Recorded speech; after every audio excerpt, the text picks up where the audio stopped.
ప్రజలైన మేము భారతదేశాన్ని సర్వసత్తాక సామ్యవాద లౌకిక ప్రజాస్వామ్య గణతంత్ర రాజ్యాంగాన్ని నిర్మించుకోవడానికి పౌరులందరికీ సాంఘిక ఆర్థిక రాజకీయ న్యాయాన్ని ఆలోచన భావప్రకటన విశ్వాసం ధర్మం ఆరాధనలో స్వాతంత్రాన్ని అంతస్తుల్లోనూ అవకాశాల్లోనూ సమానత్వాన్ని చేకూర్చడానికి వారందరిలో వ్యక్తి గౌరవాన్ని జాతీయ సమైక్యతను సంరక్షిస్తూ సౌభ్రతత్వాన్ని పెంపొందించడానికి 1949 నవంబర్ 26న రాజ్యాంగ పరిషత్తులో ఎంపిక చేసుకుని శాసనంగా రూపొందించుకున్న ఈ రాజ్యాంగాన్ని మాకు మేము సమర్పించుకుంటాం.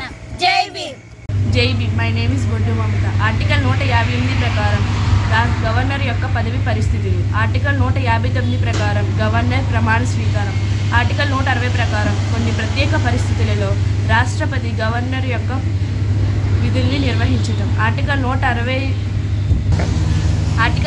ప్రకారం కొన్ని ప్రత్యేక పరిస్థితులలో రాష్ట్రపతి గవర్నర్ విధుల్ని నిర్వహించడం.